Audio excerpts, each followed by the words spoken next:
राहुल गांधी इन दिनों कन्याकुमारी से कश्मीर तक की लगभग तकरीबन 3,500 किलोमीटर की यात्रा पर निकले हुए हैं।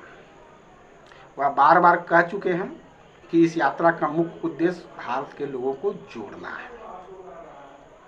इसके साथ साथ यह भी कह रहे हैं कि पिछले लंबे समय से देश के अंदर दो विचारधाराओं के बीच में संघर्ष होता आ रहा है। अब ये दो विचारधाराएं कौन कौन सी है, इसको समझने की जरूरत है, इसको परिभाषित करने की जरूरत है। एक तरफ राष्ट्रवाद है जो अति राष्ट्रवाद के रूप में तब्दील हो चुका है। राष्ट्रवाद से किसी को कोई गुरेज नहीं है। राष्ट्रवाद एक अच्छी विचारधारा है, ऐसा माना जाता है, और राष्ट्रवाद को आधुनिक दुनिया ने स्वीकार किया है, उसको एक्सेप्ट किया है। लेकिन जब यही राष्ट्रवाद अति राष्ट्रवाद के रूप में तब्दील होता है तो वर्ल्ड वार फर्स्ट होता है, तो वर्ल्ड वार सेकेंड होता है, और भारी तबाही के मंजर देखने को मिलते हैं। नस्ल कसी होती है, हिटलर के दौर में नस्ल कसी हुई थी, नस्ल कसी होती है। तो ये अति राष्ट्रवाद जो है वो खतरनाक हो जाता है। तो राहुल गांधी का इशारा या तो कहे कि स्पष्ट रूप से वो साफ बोल रहे हैं कि ये अति राष्ट्रवाद जो है it is not good for this country. ऐसे देश में जहाँ कई प्रजाति के लोग, कई भाषाओं के लोग, कई धर्मों के लोग रहते हैं, वहाँ अति राष्ट्रवाद नहीं चल सकता है। अब ये अति राष्ट्रवाद क्या है, इसके तत्व कौन कौन से हैं, इसको हम लोग पड़ताल करेंगे। लेकिन हम पहले से थोड़ा सा राष्ट्रवाद के इतिहास को समझ लेते हैं कि राष्ट्रवाद आखिर है क्या, और राष्ट्रवाद कैसे अस्तित्व में आया, और राष्ट्रवाद के अंतर्गत कौन कौन सी बड़ी बड़ी घटनाएं अब तक दुनिया में घट चुकी हैं। मैं आपको थोड़ा सा पीछे ले चलूँगा। फ्रेंच रिवॉल्यूशन से ही शुरू करेंगे। फ्रेंच रिवॉल्यूशन से इसलिए शुरू करेंगे कि पहली बार फ्रेंच रिवॉल्यूशन में पहली बार राष्ट्रवाद एक आकार लेता हुआ नजर आया। लोगों के दिमाग से निकल करके वो पहले उसके लोगों के जहन में वो राष्ट्रवाद का कंसेप्ट क्लियर हुआ, और उसके बाद फिर वो जमीन पर उतरता हुआ नजर आया। जमीन पर कैसे उतरा, तो सबसे पहले वहाँ फ्रेंच रिवॉल्यूशन के दौरान स्वतंत्रता, समानता और बंधुत्व, तीन नारे वहाँ प्रिवेलिंग बहुत महत्वपूर्ण तरीके से उठे थे। स्वतंत्रता मतलब हर कोई समान है, स्वतंत्रता समानता मतलब स्वतंत्रता मतलब हर कोई स्वतंत्र है, समानता मतलब हर कोई समान है, बंधुत्व मतलब हर कोई भाई भाई, यानी स्वतंत्रता, समानता और बंधुत्व था। फ्रेटर्निटी, इक्वलिटी, ये सब उसके नारे हुआ करते थे। अब इस नारे के ज़मीन पर उतारने की कोशिश की गई, लेकिन जब ये नारा ज़मीन पर उतरने लगा तो निसंदेह इस ज़मीन पर उतरने के दौरान बहुत व्यापक पैमाने पर रक्तपात हुआ। चूँकि फ्रांस में उस समय राजतंत्र था, राजतंत्र में बुर्बा वंश का शासन था, लुई 16 वहाँ शासन कर रहा था। अब पूरी जो जनता जो थी वो लुई 16 के ऊपर पील पड़ गई। उसका कारण का जब हम व्याख्या करेंगे तो फिर उसमें बहुत सारे बात थे। वो टैक्स सिस्टम था, पादरियों को टैक्स नहीं देना पड़ता था, राजा के जो निजी सेवक होते थे, जो उनके रिलेटिव्स होते थे, वो लोग टैक्स से वंचित होते थे, और सबसे टैक्स का सबसे अधिक बोझ जो था वो मिडिल क्लास पर था, किसानों पर था, और इस तरीके के इस तरीके से उनको टैक्स दिया जाता था। तो टैक्स के खिलाफ लोगों के अंदर एक आक्रोश था, एक भयंकर गुस्सा था, और उस गुस्से वह गुस्सा कहीं ना कहीं राष्ट्रवाद के फॉर्म में तब्दील होकर के फ्रांस को वर्तमान जो सत्ता थी, राजतंत्रवादी जो सत्ता थी, उसको वो चुनौती दी। राजा की हत्या हो गई, राजा की हत्या, रानी की हत्या हो गई, उसके पूरे परिवार को मार दिया गया, और वो भी गिलोटीन से उसकी हत्या की गई। गिलोटीन से मतलब कि एक ब्लेड होता था, वो सामने ला करके ब्लेड के अंदर बॉडी को रखते थे, और ऊपर से ब्लेड गिरता था और शरीर दो भाग में कट जाता था। और ये हत्या जो होती थी वो सार्वजनिक तौर पर होती थी। एक मैसेज दिया जाता था कि हम नेशनलिज्म से समझौता नहीं करेंगे, हम स्वतंत्रता, समानता और बंधुत्व से समझौता नहीं करेंगे, और इस क्रांति को, इस स्वतंत्रता, समानता और बंधुत्व को, इस नेशनलिज्म को सुरक्षित रखने के लिए हम किसी भी सीमा तक जा सकते हैं। ये एक फ्रेंच रिवॉल्यूशंस का लोगों के जहन में ये बैठा हुआ था, और इसको लाने में वहाँ के जो फ्रेंच रिवॉल्यूशन था। एक रॉबस्पियर एक जज था, उसकी महत्वपूर्ण भूमिका थी। उसने जैकोबिन क्लब की स्थापना की थी और इस जैकोबिन क्लब ने ही वहाँ रेन ऑफ टेरर एस्टेब्लिश कर दिया था। रेन ऑफ टेरर मतलब कि एकदम आतंक का शासन एस्टेब्लिश कर दिया था। ये वो भी फ्रेंच रिवॉल्यूशन के उद्देश्यों की रक्षा के नाम पर, यानी कि राष्ट्रवाद की रक्षा के नाम पर, जो अति राष्ट्रवाद के रूप में तब्दील हो चुका था। तो ये फ्रेंच की स्थिति थी। और इसके बाद हम देखेंगे उस समय ये राष्ट्रवाद जो था वो आकार लेता हुआ नजर आया। और इसके बाद सेकेंड चरण में हम देखते हैं ये जर्मनी में हम लोगों को दिखाई दिया, बिस्मार्क के नेतृत्व में दिखाई दिया। बिस्मार्क ने छोटे छोटे राज्यों को लगभग 650 के करीब थे एकजुट किया और उनको एक जोड़ करके एक केंद्रीकृत सत्ता के नेतृत्व में लाया। और एक केंद्रीकृत सत्ता के नेतृत्व में ला करके उसने जर्मनी का यूनिफिकेशन किया। That is called unification of Germany. वो कहा करता था कि दुनिया के बड़े बड़े फैसले जो हैं वो तलवारों के झंकार से होते हैं, तलवारों के झंकार से होते हैं, समझौतों से नहीं, वार्तालापों से नहीं होते। यानी कि पूरी तरह से वो शक्ति के प्रयोग को जायज ठहराता था और राष्ट्र की सीमा की रक्षा के लिए, राष्ट्र के सीमा के विस्तार के लिए, राष्ट्र में रहने वाले लोगों की रक्षा के लिए वो किसी भी सीमा तक जा सकता था। युद्ध करना, छोटे छोटे राज्यों को मिलाना, वो सारे उसने किए और वो सक्सेसफुल रहा, काफ़ी सक्सेसफुल रहा। चांसलर के तौर पर उसने वहाँ शासन भी किया। ये 1870 की बात है। 1870 में जर्मनी का एकीकरण हुआ था। पहली बार एक राष्ट्र के रूप में जर्मनी का उदय हुआ था। उसमें जर्मनी कई छोटे छोटे रियासतों में बैठे हुए थे।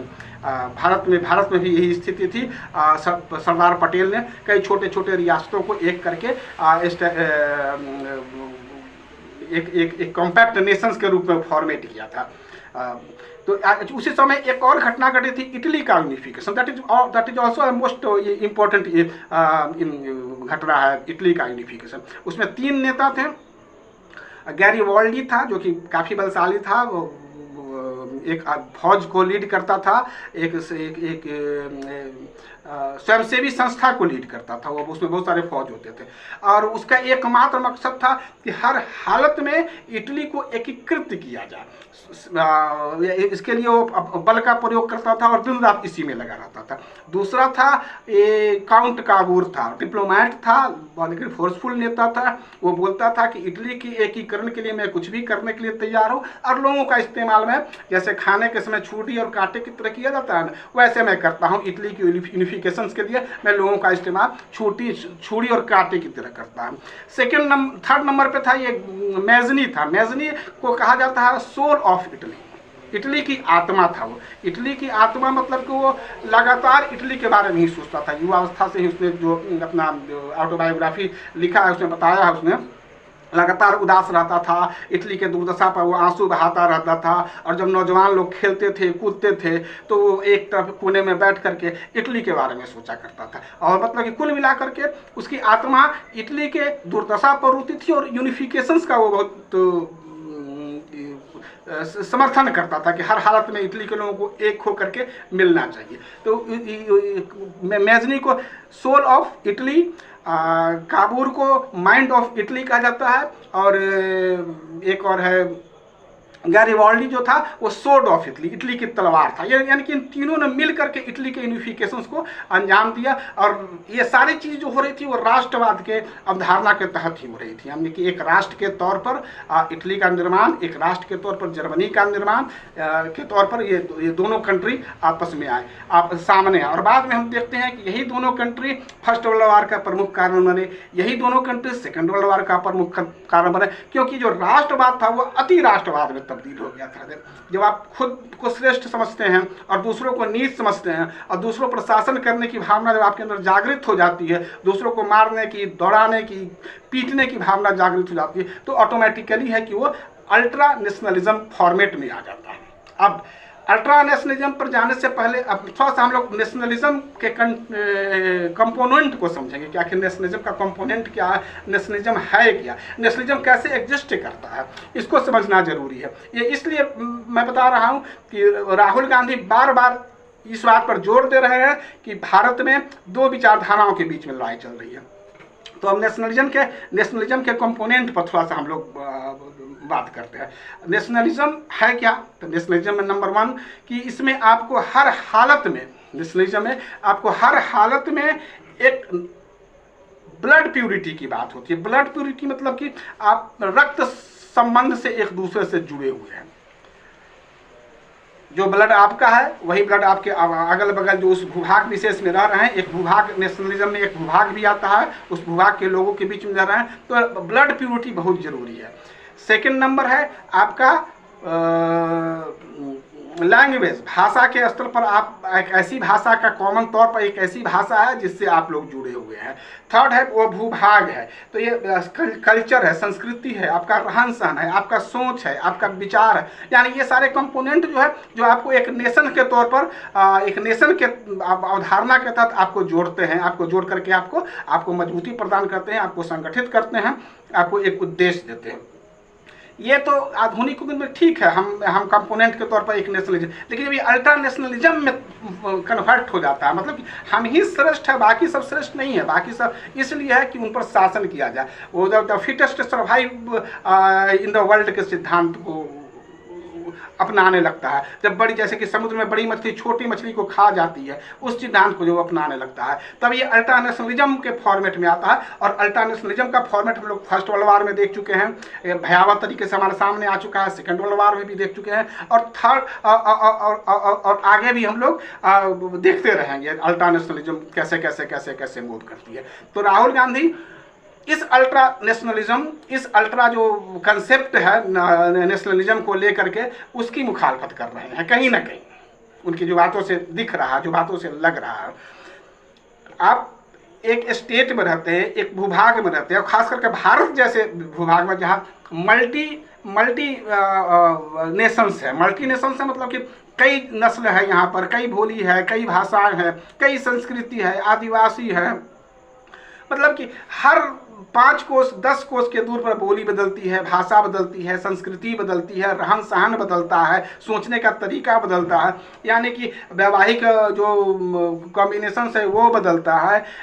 ये सारी चीज़ें इसमें है, और इन सब को ले करके इन सब के बावजूद भारत एक दूसरे से इन सब को जोड़ने के लिए एक प्लेटफॉर्म के तौर पे काम करता है। तो ये राहुल गांधी इस बात पर जोर दे रहे हैं कि या उस संघ की बात करते हैं, आप उनका भाषण लगातार देखिएगा लंबे समय से निकाल करके, तो वो जोर देते हैं संघ पर। भारतीय संविधान का हवाला देके करते हैं कि भारत नेशंस नहीं है, ये मतलब कि संघ है, संघीय व्यवस्था है, और इस संघ में डिफरेंट नेशंस समाहित है, और यही बेसिक कॉन्फ्लिक्ट है, बेसिक आइडियोलॉजिकल कॉन्फ्लिक्ट है। अब ये कॉन्फ्लिक्ट कब से चल रहा है, इसका क्या रूप स्वरूप सामने आएगा, ये हम लोग अभी इस पर लगातार इस पर बात करते रहेंगे। तो ये जो यात्रा है, राहुल गांधी की यात्रा है, आइडियोलॉजिकल डिफरेंसेस जो मुझे दिख रहा है वो ये है। और इस डिफरेंसेस में आप फिर पूरे इतिहास को हम खंगालेंगे तो क्या क्या घटनाएं घटी, नेशनलिज्म का जो इतिहासकार है जो वो क्या सोच रहे हैं, और ये संघवाद क्या कर रहा है। तो संघवाद और अल्ट्रा नेशनलिज्म के बीच में जो कन्फ्लिक्ट है, उस कन्फ्लिक्ट की जड़ें कहाँ तक है, इसकी पड़ताल हम लोग फिर कभी करेंगे। फिलहाल हम थोड़ा सा विराम लेंगे, चूँकि वीडियो का लेंथ बढ़ रहा है, फिर हम इस पर बात करेंगे, फिर लौट करके बात करेंगे, और बार बार हम इस चीज़ को लेकर के आगे बढ़ेंगे। और आप लोगों का मुझसे मेरा अनुरोध होगा कि वीडियो को देखें तो कमेंट जरूर करें, सब्सक्राइब तो करें ही करें, कमेंट जरूर करें, और ये बहस हम लोग आगे बढ़ाते जाएंगे। और यदि आप लोग भी इससे जुड़ना चाहते हैं, you all are most welcome. धन्यवाद। मैं आलोक रंजन शर्मा।